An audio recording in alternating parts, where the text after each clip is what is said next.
नमस्कार दोस्तों, पीसीएस गुरुजी में आपका स्वागत है। दोस्तों, यूपी पीसीएस 2025 प्री की हम तैयारी करा रहे हैं। इस बैच ये जो चैनल है गृहलक्ष्मी नाम से रखा गया है, इसलिए कि जो भी महिलाएं, जो भी फीमेल कैंडिडेट यूपी पीसीएस की तैयारी कर रही हैं लेकिन किसी भी कारण से वो तैयारी नहीं कर पाती हैं, उनके पास नॉलेज की कमी है, इन्फॉर्मेशन की कमी है, ठीक है, या वो कोई कोर्स ज्वाइन नहीं कर सकती, तो उनके लिए ये चैनल बनाया गया है जिसपे मैं आपको यूपी पीसीएस प्री से संबंधित जो लेक्चर्स हैं मैं आपको फ्री में अवेलेबल कराऊंगा। सभी कुछ पढ़ेंगे इसके अंदर, इतना पढ़ा दिया जाएगा कि कम से कम प्री तो आप निकाल सकते हो, कोई दिक्कत नहीं आने वाली है आपको। जो भी यहाँ बताया जाए आप प्लीज उसको नोट डाउन करते चलिए, पढ़ते चलिए। अगर कुछ प्रॉब्लम आ रही है तो आप जो नंबर दिया गया उस पर नंबर कॉल करके आप डिस्कस कर सकते हो। हम कर क्या रहे हैं, समझते हैं इस बात को कि एक लिस्ट तैयार की थी मैंने, इसमें most important topics for UP PCS 2025 की बात की, जिसमें पिछले 4 साल में कोई टॉपिक जो 2 बार भी रिपीट किया है उसको मैंने ट्रेंडिंग टॉपिक में रखा है। और ये एक लिस्ट तैयार की है जिसमें लगभग 100 लेक्चर्स ऐसे हैं जो जो उनको मैंने ट्रेंडिंग टॉपिक कहा है। ट्रेंडिंग टॉपिक यानी कि वो आयोग की लिस्ट में है, बार बार पूछे जा रहे हैं।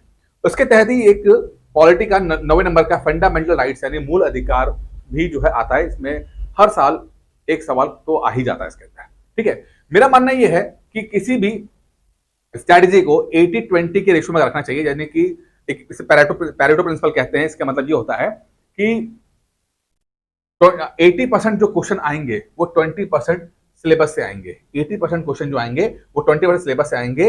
अगर हम 20% सिलेबस ठीक से पढ़ लें तो हमारा सिलेक्शन बहुत आराम से हो सकता है। ये पैरेटो प्रिंसिपल कहता है, बहुत ही फेमस प्रिंसिपल है। 100 साल हो चुके इस प्रिंसिपल को, अलग अलग जगह पर ये अप्लाइड होता है, आप चाहे तो गूगल कर सकते हैं। अब ये 20% सिलेबस क्या हो सकता है? तो 20% सिलेबस मेरे अकॉर्डिंग जो 100 टॉपिक मैंने ट्रेंडिंग टॉपिक है वो हो सकते हैं, ठीक है। हम उनको कर लेंगे तो आपका 70-80 क्वेश्चन तो वहीं से आपके आ जाएंगे, और इतना क्वेश्चन बहुत है आपको प्री क्वालिफाई कराने के लिए, ठीक है। अच्छा, अब हमने कहा कि हम लोग पढ़ रहे हैं आपका मूल अधिकार फंडामेंटल राइट्स। इसमें एक लेक्चर ऑलरेडी हो चुका है, उम्मीद करता हूं आपने देख लिया होगा, नहीं देखा तो देख ले। आज हम दूसरा लेक्चर पढ़ेंगे इसी सीरीज का, फंडामेंटल्स का, वो है ये लेक्चर, ठीक है। तो आप अपना कॉपी पेन लेके बैठ जाइए, बहुत सारी बातें मैं बताऊंगा आपको, उसको नोट डाउन करते चलिएगा जिससे कि आपका टॉपिक कंप्लीट हो जाएगा। इसी तरह से हम पॉलिटी पढ़ेंगे, बाद में फिर ज्योग्राफी, हिस्ट्री, साइंस सब पढ़ेंगे इसके अंदर, ठीक है। चलिए स्टार्ट करते हैं। हम लोग फंडामेंटल राइट्स पढ़ रहे हैं, यानी मूल अधिकार। तो पहले बताओ मूल अधिकार होते क्या है। देखिए, मूल अधिकार का मतलब होता है बेसिक राइट, कि अगर आप किसी देश में पैदा हो गए हैं, जैसे मान लो आप भारत में पैदा हो गए हैं, तो पैदा होते ही जो आपको राइट्स मिल जाते हैं, कुछ अधिकार मिल जाते हैं, उन्हें हम लोग फंडामेंटल राइट्स कहते हैं। जैसे कि जिंदा रहने का अधिकार, बराबरी का अधिकार, ये सब आपके फंडामेंटल मूल अधिकार है, बेसिक राइट्स है, ठीक है। इसके पीछे कहानी क्या आती है वो पिछले चैप्टर में बता चुका हूं आपको, लेकिन अभी के लिए तो इसी जो आपका फंडामेंटल राइट्स है वो आपके 12 से लेकर 35-36 तक आपका जो है आर्टिकल्स जो है 12 से लेकर 35 तक यहाँ पर आपको मूल अधिकार आपको दिख जाते हैं, ठीक है। मूल अधिकार आपको जो है डिफाइन, सवाल पूछा था कि कहाँ कहाँ परिभाषित किया गया है। तो मूल अधिकार को परिभाषित जो है वो भाग 3 में किया गया है, भाग 4 में भी किया गया, भाग 6 में भी किया गया है, ठीक है। वैसे मुख्यतः भाग 3 में बोला जाता है, भाग 3 में आपको ये समझिए स्टेट डेफिनेशन दी जा रही है। यहाँ पे फंडामेंटल की बात की जा रही है, यहाँ बात की जा रही है स्टेट डेफिनेशन, ये राज्य। अब समझते क्या मतलब है। दो तरह से राज्य स्टेट को मानते हैं, दो तरह से, देखिए दो तरह से। एक है लोकल बोलचाल की भाषा, यानी कि हमने कहा कि भैया किस राज्य से आए हो, राज्य से, तो वो वाला हो जाता है कि उत्तर प्रदेश से हो, कि बिहार से, वो राज्य हो गया, ठीक है। तो एक हो गया आपका जो लोकल, जो हम लोग भाषा समझते हैं वो। एक हो गया टेक्निकल भाषा, यानी कि पूरा जो गवर्नमेंट तंत्र है, सरकारी तंत्र है, उसको हम स्टेट कहते हैं, ठीक है। अब इसमें क्या क्या चीजें आती हैं वो सब बताऊंगा आपको, लेकिन अभी समझाने के लिए दो तरह के शब्द एक ही है, स्टेट दो तरह से परिभाषित हो रही है। एक स्टेट का मतलब होता है जैसे उत्तर प्रदेश, बिहार, ये एक स्टेट हो गया, और एक हम स्टेट बोलते हैं सारा सरकारी तंत्र, ठीक है, उसको हम बोलते हैं स्टेट, ठीक है। अभी और समझेंगे इसके बाद। अब इसकी डेफिनेशन कहां कहां लिखी गई है, तो भाग 3 में, भाग 4 में, भाग 6 में अलग अलग आर्टिकल्स के माध्यम से स्टेट को डिफाइन किया गया है, ठीक है। भाग 3 में कुछ बारे बता दिया कि भाई इसको इसको स्टेट कहते हैं, भाग 4 में बता दिया कि ये स्टेट होता है, भाग 6 में बता दिया ये स्टेट होता है, ठीक है। तो ऐसा कहा है। आसान भाषा में बोलूंगा सरकारी तंत्र, जो भी चीज आपको सरकार नाम समझ में आए, सरकारी समझ में आए, वो सब स्टेट कहा जाता है, ठीक है। अच्छा, अब यहां पर थोड़ा और टेक्निकल करते हैं कि राज्य शब्द के निम्न से शामिल क्या क्या। अच्छा, अब आर्टिकल 12 में डेफिनेशन दी गई है ना, भाग 3 आर्टिकल। तो आर्टिकल 12 यानी अनुच्छेद 12 में राज्य की डेफिनेशन दी गई है। एक सवाल तो यही पूछ लिया जाता है कि राज्य की डेफिनेशन कौन से आर्टिकल्स में है, तो आर्टिकल नंबर 12 में इसकी डेफिनेशन दी गई है। ठीक है, अच्छा क्या बोला गया है डेफिनेशन के अंदर? 4 पॉइंट दिए गए हैं और बोला गया कि ये 4 पॉइंट जो है वो राज्य की परिभाषा बताते हैं। पहला पॉइंट, भारत की सरकार एवं संसद, यानी कि सेंट्रल गवर्नमेंट और पार्लियामेंट, यानी जितने भी हम सेंट्रल गवर्नमेंट का महकमा देखते हैं, हम जितने पार्लियामेंट देखते हैं, लोकसभा, राज्यसभा, राष्ट्रपति, ये सब स्टेट है। ठीक है, पूछेगा ना कि स्टेट क्या है? स्टेट मतलब सेंट्रल गवर्नमेंट, पार्लियामेंट, ये सब स्टेट है। बहुत अच्छी बात है। ठीक है, दूसरा पॉइंट देखते हैं, राज्य सरकारें और विधानमंडल, ये भी स्टेट है। बिल्कुल, सेंट्रल गवर्नमेंट भी स्टेट, राज्य सरकार भी स्टेट, पार्लियामेंट भी स्टेट, विधानसभा विधानमंडल भी स्टेट। ठीक है, आसान है। ठीक है, तीसरा क्या है, सभी स्थानीय प्राधिकारी यानी लोकल बॉडीज, कैसी? म्यूनिसिपैलिटी, ग्राम पंचायत, सरकार। बिल्कुल सर, हम कहते हैं प्रधान साहब है तो सरकारी प्रधान है, सरकार मतलब कि सिस्टम है, सरकारी तंत्र के हैं, सरकारी अधिकारी नहीं है, सरकारी तंत्र में आते हैं ये। ठीक है, तो वो भी आपका हो गया। तो क्या फिर से पढ़ते हैं, सेंट्रल गवर्नमेंट, स्टेट गवर्नमेंट और म्यूनिसिपैलिटी, पंचायत। ठीक है, आपका फिर संसद, पार्लियामेंट, विधानमंडल। ठीक है, और चौथा अथॉरिटीज, सभी प्राधिकारी, अथॉरिटीज। अब अथॉरिटी का मतलब क्या होता है, प्राधिकारी का मतलब क्या होता है, इसको समझ लेते हैं थोड़ा सा। इसका मतलब होता है कि कोई ऐसी संस्था जिसके पास अधिकार है, कोई ऐसा व्यक्ति या निकाय या संस्था, निकाय, ऑफिस, ठीक है, ऐसा व्यक्ति या ऐसा निकाय जिसे कानून द्वारा, जिन्हें विधि, उपविधि, आदेश यानी ऑर्डर या अधिसूचना जारी करने का ताकत हो। यानी ऐसा कोई व्यक्ति जिसके पास ये पावर हो कि वो कोई नोटिफिकेशन या अधिसूचना या सरकारी ऑर्डर, ठीक है, या कानून बनाने की क्षमता, ऐसा कोई है तो उसको भी हम सरकार कहेंगे, सॉरी स्टेट कहेंगे, उसको भी हम स्टेट कहेंगे। ऐसा, ऐसी अथॉरिटी, ऐसा प्राधिकारी यानी ऐसा व्यक्ति, ऐसा निकाय, ऐसा संस्था जो नोटिफिकेशन जारी कर सकती है, जो गवर्नमेंट ऑर्डर दे सकती है, आदेश जारी कर सकती है, ठीक है, उन्हें भी हम स्टेट कहेंगे। तो यहां पर आर्टिकल 12 के तहत हमें कुछ बातें पता लगेगी स्टेट क्या हो सकता है। तो स्टेट का मतलब होता है सेंट्रल गवर्नमेंट, स्टेट का मतलब होता है स्टेट गवर्नमेंट, स्टेट का मतलब होता है पार्लियामेंट, स्टेट का मतलब होता है विधानमंडल, स्टेट का मतलब होता है म्यूनिसिपैलिटी, नगर निगम, पंचायत, प्रधानी, ठीक है, और स्टेट का मतलब होता है आपका कोई ऐसा अथॉरिटी जिसके पास पावर है नोटिफिकेशन जारी करने की या ऑर्डर जारी करने की। उम्मीद करता हूं तक समझ में आ गया होगा। समझ में नहीं आया प्लीज नीचे लिखें, बताएंगे सर ये पॉइंट समझ में नहीं आया है, मैं आपको कमेंट में लिख दूंगा, और ज्यादा कुछ हो तो आप मुझे कॉल कर लीजिएगा, मुझसे बात कर लीजिएगा, मैं आपको ये पॉइंट समझा दूंगा। उम्मीद करता हूं समझ में आ गया होगा। अच्छा भाई, ये तो आर्टिकल 12 में बोला गया, हमने पढ़ लिया, समझ लिया। लेकिन काश दुनिया इतनी ही होती तो बहुत अच्छी बात है, काश जीवन में इतना ही होता तो बहुत अच्छी बात है, लेकिन ऐसा है नहीं। ये आर्टिकल 12 में दिया है, लेकिन लाइफ में, जिंदगी में, नॉर्मल लाइफ में चीजें इससे बाहर, इससे बियॉन्ड है, इससे ज्यादा है। अब हुआ क्या कि अलग अलग सुप्रीम कोर्ट, हाई कोर्ट के ऑर्डर के तहत अलग अलग चीजों को स्टेट कहा गया। संविधान में आर्टिकल 12 के अंदर जो बातें बोली गई वो तो बोली गई हैं, लेकिन सुप्रीम कोर्ट और हाई कोर्ट ने भी अलग अलग केसेस में ये डिफाइन करने की कोशिश की है, ये एक्सप्लेन करने की कोशिश की है कि स्टेट क्या होता है।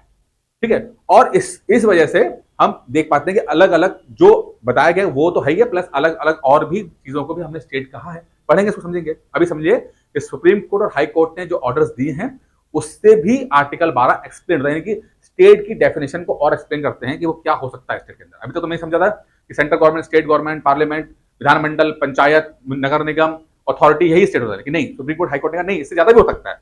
ठीक है, क्या हो सकता है? जैसे एग्जाम्पल के रूप में क्या है कि जीवन बीमा निगम स्टेट हो सकता है। ये ऑर्डर्स हैं, ये सुप्रीम कोर्ट के ऑर्डर है, आपको लगेगा ये कैसे हो सकता है? सुप्रीम कोर्ट को लगा, उन्होंने कर दिया, क्योंकि सुप्रीम कोर्ट का काम है इंटरप्रिटेशन ऑफ लॉ, यानी कि किसी भी कानून, संविधान या कानून का इंटरप्रेट करना, उसके बाल की खाल निकालना, उसको समझाना कि नहीं जो तुम लिखा हुआ है इसको इस तरह समझो।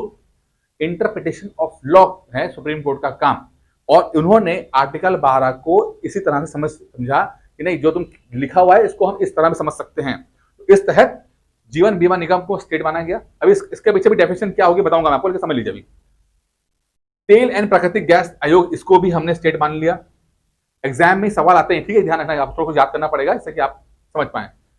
यूनिवर्सिटीज स्टेट हैं, यूनिवर्सिटीज जो हैं वो स्टेट्स हैं, ठीक है। क्यों है कि भाई नोटिफिकेशन जारी कर देते हैं ना, ये एग्जाम होने वाला है, ठीक है, ऑर्डर जारी कर देते हैं। भारतीय पेट्रोलियम निगम ये स्टेट है, एफसीआई ये भी स्टेट है, बैंक और बीमा कंपनी ये भी स्टेट है, देखिए बैंक भी स्टेट है, ठीक है, तो होगा। बीएसएनएल स्टेट है, यूपीएससी स्टेट है, बिल्कुल है, अगर वैकेंसी निकलती होती है ना यूपीएससी की। राष्ट्रपति स्टेट है, जारी करता है। मुख्य न्यायाधीश यानी कि चीफ जस्टिस ऑफ इंडिया, जब वह अन्य अधिकारियों की नियुक्ति करता है, यानी कि होता है ना कि सीजीआई जो है वो अपने नीचे वाले जो ऑफिशियल्स होते हैं, जो सुप्रीम कोर्ट जो कोर्ट में काम करते हैं, उनकी वैकेंसी को जारी करने के लिए जब नोटिफिकेशन जारी करता है, उस समय ये स्टेट बन जाता है, ठीक है। इस तरह से कुछ मोटा मोटा मैंने बता दिया आपको, जिसको जो सुप्रीम कोर्ट के ऑर्डर के बाद हमने उन्हें स्टेट माना है। क्लियर हो गया? ये थोड़ा सा आपको याद करने पड़ जाएंगे, ये फिक्स्ड है, ये और ये एग्जाम में आ भी चुके हैं, थोड़ा याद कर लीजिएगा। उम्मीद करता हूँ समझ में आ रहा होगा, नहीं आ रहा तो फिर से कह रहा हूं, आप प्लीज नीचे कर दीजिएगा। अब कुछ चीजें जो थी वो स्टेट थी, अब कुछ चीजें ऐसी हैं जो स्टेट नहीं है। क्या नहीं है? क्या नहीं माना? किसको बोला कि नहीं, ये नहीं है? सुप्रीम कोर्ट, हाई कोर्ट ने बोला कि नहीं, ये स्टेट हम नहीं मानेंगे। कौन? एनसीईआरटी। एनसीईआरटी की बुक्स पढ़ते हो, लेकिन वो स्टेट नहीं है, बुक है। क्यों? क्योंकि ना वो नोटिफिकेशन जारी कर सकता है, ना वो ऑर्डर दे सकता है, ठीक है, तो उसको ना वो कानून बना सकता है, तो एनसीईआरटी स्टेट नहीं है, ठीक है। आईसीआईसी बैंक प्राइवेट बैंक है, नहीं कर सकता। वक्फ बोर्ड, आज का चल रहा है, ठीक है, वक्फ बोर्ड भी स्टेट नहीं है, बोर्ड है भाई उसको बस, ठीक है, उसको स्टेट नहीं माना जाएगा। सीएसआईआर लैब, जो लैब साइंटिफिक लैब होती हैं, वो भी स्टेट नहीं है। बीसीसीआई यानी क्रिकेट की जो संस्था है, उसको भी स्टेट नहीं माना गया।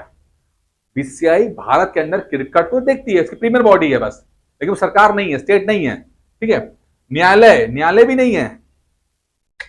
सीजीआई नोटिस जारी करता है, लेकिन कोर्ट नहीं है, कोर्ट कुछ भी नहीं करता भाई, सीधी सी बात है। तो इन्हें जो है, उन्हें बोला राज्य नहीं है। मुझे समझ में आ रहा होगा, ठीक है।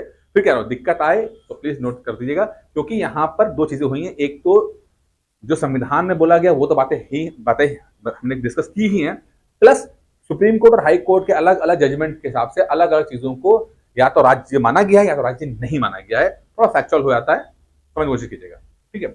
अच्छा भाई, अब यहां पर एक अंग्रेजी में डेफिनेशन है, उसको थोड़ा समझते हैं, जिसका मैं बता दूंगा आपको, हिंदी में समझा दूंगा, लेकिन थोड़ा पढ़ लेते हैं जिससे कि आपको समझ में आ जाए कि क्या वो बोलना चाहता है। The definition of state is not confined to government department. पहले समझिए क्या रहा है कि जो डेफिनेशन है स्टेट की जो परिभाषा है, उसका मतलब सिर्फ और सिर्फ सरकारी डिपार्टमेंट नहीं होता। क्या मतलब? कि सिर्फ सरकारी डिपार्टमेंट क्या है कि स्टेट, उससे ज्यादा भी हो सकता है। And the legislature but extended to any action, यानी कि administrative, judicial, quasi judicial tribunal which can be brought within the fold of state action being action wallets. ठीक है, क्या कहने का मतलब है? कह रहा है कि सिर्फ सरकारी डिपार्टमेंट को ही स्टेट नहीं कहा जा सकता, और चीजें भी स्टेट हो सकती हैं, वही हमने डिस्कस किया था। अंग्रेजी में लिखा हुआ इसको समझा दें, और चीजें भी हो सकती हैं। सुप्रीम कोर्ट, हाई कोर्ट ने इस बात को एक्सप्लेन किया है कि भाई वो स्टेट्स हैं। क्यों हैं अभी पढ़ेंगे नीचे कि ये किस बेस पे हुआ, तो उसके बारे में भी नीचे आ जाएगा, पढ़ लेंगे। ये पढ़ लेते हैं। जस्टिस भगवती, बहुत बड़े रहे, इसका समझ में आ जाएगा आपको। क्या जस्टिस भगवती ने क्या बोला कि भाई एक कुछ उन्होंने इस बात को डिटरमाइन करने के लिए कि कोई चीज स्टेट होती है या नहीं होती है, एक फॉर्मूला दिया।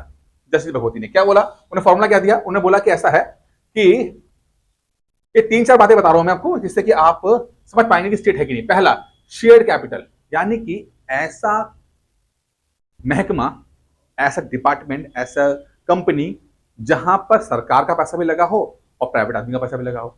यानी कि मान लेते हैं कि एक गवर्नमेंट का पैसा 50% लगा है और रिलायंस का पैसा 50%, ऐसा जब होगा यानी शेयर कैपिटल होगी, उसको भी हम स्टेट कहेंगे, क्योंकि सरकार का पैसा लगा हुआ है। शेयर्ड कैपिटल, ठीक है, तो कुछ पैसा भी हो सकता है, ठीक है। दूसरा क्या है? फाइनेंशियल असिस्टेंस, यानी कि सरकार पैसे की हेल्प दे रही है, ग्रांट दे रही है, कुछ दे रही है, तो उसको भी स्टेट कहा जाएगा। कॉर्पोरेशन एंजॉयज मोनोपोली स्टेटस, ऐसी संस्थाएं जो एक छत्र राज करती है, मोनोपोली का मतलब एक छत्र, मतलब एक ही है और दूसरी है ही नहीं। जैसे कि इसरो, इसरो जो है वो स्पेस एजेंसी में भारत की एकमात्र एजेंसी है, मोनोपोली है, उसी का राज है, वही अकेले और दूसरी है ही नहीं। ठीक है, तो अगर किसी फील्ड में कोई कंपनी ऐसा है तो उसको भी स्टेट कहा जाएगा। ठीक है, चौथा क्या है, cooperation of public importance and closely related to government, ऐसी संस्थाएं जो बहुत ही पब्लिक के बहुत क्लोज काम कर रही हैं, मिलकर काम कर रही हैं, सहयोग से काम कर रही हैं, जैसे अमूल वगैरह एग्जांपल लेते हैं, तो उनको भी हम जो है वो स्टेट कह देंगे। किसने कहा ये बात? भगवती, जस्टिस भगवती ने कहा कि भाई अगर आपको समझ नहीं है तो ये 4-5 क्राइटेरिया मेरे हिसाब से हैं। अगर सरकार का पैसा लगा हुआ है, सरकार ने इन्वेस्ट किया हुआ है, या वो किसी मोनोपोली है, या कोई संस्था जो है सरकार पब्लिक के साथ काम कर रही है, उन सबको हम स्टेट कहेंगे। तो 3 चीजें यहां से निकल के आई, फिर से बताता हूं आपको। संविधान में आर्टिकल 12 के अंदर डेफिनेशन दिया थी स्टेट की, जिसमें उन्होंने बोला कि भाई central government, parliament, state government, विधानमंडल, नगर निगम, नगर पंचायत और अथॉरिटीज जो हैं वो सब स्टेट हैं। उसके बाद आया सुप्रीम कोर्ट, हाई कोर्ट ने अलग अलग जजमेंट के माध्यम से ये बोला कि भाई ये स्टेट हो सकता है।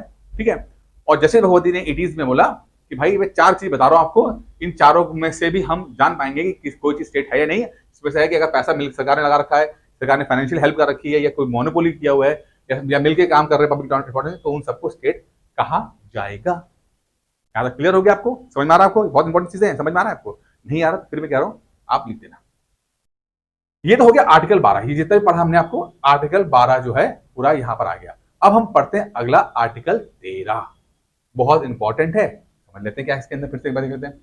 आर्टिकल 13 कहता क्या है? इसके तहत न्यायालय ऐसे किसी भी विधि को शून्य घोषित कर सकता है जो मूल अधिकारों से असंगत है। बड़ा इंपॉर्टेंट है, मौका है बताने का। आपने आजकल उसमें होंगे वक्फ बोर्ड की बात हो रही है, वक्फ बोर्ड अमेंडमेंट बिल आ गया भाई। वक्फ बोर्ड अमेंडमेंट बिल पार्लियामेंट में पेश होता है, लोकसभा में आता है, वोटिंग के माध्यम से वो पास हो जाता है, फिर राज्यसभा में जाता है, वोटिंग के माध्यम से वहां पास हो जाता है, राष्ट्रपति साइन कर देती हैं, और एक नोटिफिकेशन के तहत वक्फ अमेंडमेंट बिल जो है वक्फ अमेंडमेंट एक्ट बन जाता है। अब वक्फ में क्या क्या दिक्कत थी वो अलग अलग मसला होता है, मैं समझाता हूँ कि वक्फ में ये उसमें कुछ संशोधन किए गए, लोकसभा में पास हुआ, राज्यसभा में पास हुआ, राष्ट्रपति ने साइन किया, सरकार ने नोटिफाई किया, और अब जो है वक्फ जो है एक्ट के तहत सरकार में लागू हो गया। अब इस पूरे प्रोसेस के अंदर जो अपोजिशन पार्टी थी उन्होंने कहा कि अच्छा, सरकार से बोला कि ऐसा है, चूंकि पार्लियामेंट में तो आपकी जो है नंबर्स हैं, आपके पास एमपीज हैं, लेकिन हम जो हैं कोर्ट जाएंगे। और पिछले कुछ दिनों में 7 पिटीशन फाइल हो चुकी हैं वक्फ अमेंडमेंट एक्ट के खिलाफ में कि भैया ये जो है ये सही नहीं है, इसे निरस्त किया जाए। तो निरस्त करने की जो पावर है वो है कोर्ट के पास, सुप्रीम कोर्ट, हाई कोर्ट के पास। किसी चीज को निरस्त करने की पावर जो है वो है सुप्रीम कोर्ट, हाई कोर्ट के पास। तो यहां देखिए वो जो बात कह रहे हैं वो आर्टिकल 13 वाले बोल रहे हैं। इसके तहत न्यायालय ऐसे किसी भी विधि, यानी अब देखिए कोर्ट, सुप्रीम कोर्ट ऐसे किसी भी विधि यानी वक्फ को नल एंड वॉइड यानी कि निरस्त कर सकता है जो मूल अधिकारों से असंगत होंगे। यानी कि अगर सरकार ने ऐसा कानून बनाया जो फंडामेंटल राइट्स के खिलाफ आता है तो कोर्ट में वो बिल जाएगा, वो कानून जाएगा, तो सुप्रीम कोर्ट उसको खत्म कर सकती है। अब अगर अपोजिशन की पार्टी ये सिद्ध कर देते हैं कोर्ट के अंदर कि जो एक्ट आया है वो फंडामेंटल राइट्स के खिलाफ है, तो कोर्ट इसको निरस्त कर देगा। और अगर सिद्ध नहीं कर पाते हैं तो फिर वो चलने देंगे। इस पूरे प्रोसेस को कि पार्लियामेंट में पास हुआ कानून कोर्ट जाए और उसको रिव्यू करे, इसको बोला जाता है जुडिशियल रिव्यू, न्यायिक पुनर्वलोकन। क्या बोला जाता है? न्यायालय की यह शक्ति न्यायिक पुनर्वलोकन कही जाती है, रिव्यू कर सके। क्या कर रहे हो भाई, पार्लियामेंट के ऊपर भी कोई नजर रखे, पार्लियामेंट में करके आ रहे हो। तो इस प्रोसेस को कि अगर कोई कानून बन भी आता है पार्लियामेंट में, क्योंकि पार्लियामेंट में तो नंबर्स पे गेम होता है कि कितने एमपी है, किसके पास नहीं है, तो वो जाएगा आपका कोर्ट के पास, और कोर्ट ने देखा कि अच्छा फंडामेंटल राइट्स, सिर्फ एक पॉइंट है फंडामेंटल राइट्स। अगर वक्फ वाले इस बात को प्रूफ कर देते हैं कि फंडामेंटल राइट्स के खिलाफ जा रहा है, क्योंकि उनका पॉइंट एक ही है कि आर्टिकल 26 के तहत जो उनको राइट्स मिलते हुए, लेकिन वो अलग बात है क्या है। अगर ये बात सिद्ध कर देते हैं तो निरस्त हो जाएगा, नहीं कर पाते हैं तो चलता रहेगा। इस बात को बोला जाता है क्या, जुडिशियल रिव्यू, न्यायिक पूर्वावलोकन। बहुत इंपॉर्टेंट है, आर्टिकल 13 में बात की गई है, बहुत इंपॉर्टेंट, समझते रहिएगा। आर्टिकल 13 जुडिशियल रिव्यू, न्यायिक पूर्वावलोकन, नल एंड वॉइड करता है कौन, कोर्ट, अगर पार्लियामेंट ने गड़बड़ बिल बनाया है, फंडामेंटल राइट के खिलाफ बनाया है। हो गया। अब ये कॉन्सेप्ट लाए कहां से हम लोग, अगली बार क्वेश्चन बहुत बहुत कॉमन है, कहां से आया है जुडिशियल रिव्यू का कॉन्सेप्ट? तो वो आया है अमेरिका से। कहां से आया है? अमेरिका के संविधान से आया। बहुत बार पूछा गया, 50 बार पूछा गया। अमेरिका के संविधान से ये कॉन्सेप्ट हमने अडॉप्ट किया है जुडिशियल रिव्यू का 1980s में। ठीक है, भगवती हुआ करते, जस्टिस भगवती, उन्होंने इस चीज को बहुत आगे बढ़ाया। तो न्याय पूर्वावलोकन की शक्ति उच्चतम न्यायालय, सुप्रीम कोर्ट, आर्टिकल 32 के तहत, और हाई कोर्ट को प्रदान कर जाती है, जिसे नीचे अदालत की शक्ति नहीं। सिर्फ सुप्रीम, किसी भी कानून का रिव्यू करने की पावर सिर्फ सुप्रीम कोर्ट और हाई कोर्ट के पास है, और कोई छोटे कोर्ट्स के पास नहीं है। सिर्फ सुप्रीम कोर्ट और हाई कोर्ट, सिर्फ supreme court, high court. Supreme court article 32 के तहत और हाई कोर्ट आर्टिकल 226 के तहत जुडिशियल रिव्यू कर सकता है। सिर्फ सुप्रीम कोर्ट और हाई कोर्ट, छोटे कोर्ट नहीं कर सकते हैं। उम्मीद करते हैं समझ में आ रहा होगा आपको, तो क्लियर हो रहा होगा। चलिए आगे बढ़ते हैं। अब यहां पर हम देखते हैं, यहां तो क्लियर हो गया। अब आर्टिकल 13 हमने पढ़ लिया, आर्टिकल 12 पढ़ लिया, डेफिनेशन पढ़ लिया। आर्टिकल 13 में हमने देख लिया कि जुडिशियल रिव्यू हो सकता है, अमेरिका से लिया हुआ कॉन्सेप्ट है, नल एंड वॉइड घोषित कर सकते हैं अगर फंडामेंटल राइट्स के खिलाफ ये बात होती है तो। अब आर्टिकल 13 में कुछ एक दो पॉइंट और हैं, वो क्या है? आर्टिकल 13 में, आर्टिकल 13(1) में पॉइंट है आच्छादन का सिद्धांत, आच्छादन का यानी डॉक्ट्रिन ऑफ इक्लिप्स। इक्लिप्स मतलब क्या? सूर्य ग्रहण। एक बॉडी है सूर्य, उसके आगे चंद्रमा आ जाए, छुपा दे उसको, ठीक है, तो इक्लिप्स कर दे, छुपा दे, इसे बोला जाता है आच्छादन सिद्धांत, डॉक्ट्रिन ऑफ इक्लिप्स। ठीक है, तो आर्टिकल 13(1) में एक बात बोली गई है कि ऐसे कानून, मैं पढ़ देता हूं, मूल अधिकारों से असंगत संविधान पूर्व विधियां। अब देखिए 1947 में देश आजाद हुआ, लगभग 3 साल लगे। ठीक है, 1950 में लागू होता है। अब 1947 जब अंग्रेज थे, उस समय बहुत सारे कानून बनाए गए थे, बहुत सारे कानून थे। ठीक है, तो यहां पर ये बात बोली जा रही है कि अगर कोई कानून, पुराना कानून, 47 से पहले का कानून, अगर कोई कानून ऐसा हो जो फंडामेंटल राइट्स के अगेंस्ट जा रहा है, जो अंग्रेजों ने बनाया हुआ है और अंग्रेज जाने के बाद भी वो लागू रखा है, तो ऐसे कानून जो मूल अधिकारों से संगत हैं, वो जैसे संविधान लागू होने पर मूल अधिकारों से अक्षतित हो जाएंगे और सुषुप्त अवस्था में चली जाती हैं, और अच्छा हटते ही वो पुनर्जीवित हो जाएंगे। देखिए क्या क्या बोल रहे हैं कि उन्हें कैंसिल नहीं किया गया है, ये नहीं पकड़ के एक मारा गया, नहीं। अगर ऐसे कानून जो संविधान बनने से पहले थे और जो फंडामेंटल राइट्स का हनन कर रहे थे, जैसे संविधान लागू हो गया वैसे ही ये जो है वो सो गए, यानी कि नया संविधान ने पुराने कानूनों को आच्छादन कर दिया, इक्लिप्स कर दिया, और वो सो गए। हमने पकड़ के एक कानून को खत्म नहीं किया है। हमने मान लिया कि भाई अगर कोई भी कानून, पुराना कानून जो है वो फंडामेंटल राइट्स के खिलाफ जा रहा है, तो संविधान लागू होते ही वो आच्छादित हो जाएगा, इक्लिप्स हो जाएगा। ठीक है, और इन फ्यूचर में कभी अगर संविधान में वो हटता है तो फिर से जीवित हो जाएंगे। ठीक है, रखा गया है कि सुला दिया, सुसुप्त मतलब डॉर्मेंट कर दिया, सो जाओ, अभी कोई काम नहीं, याद बात है। ठीक है, आच्छादन सिद्धांत संविधान पूर्व और संविधान पश्चात दोनों प्रकार के विधि पर काम करता है। ठीक है, इसमें केस आता है भिकाजी बनाम मध्य प्रदेश राज्य में सुप्रीम कोर्ट ने आच्छादन के प्रतिवाद किया था। ये भिकाजी बनाम केस किया। अब आर्टिकल 13(2) क्या बोल रहा है?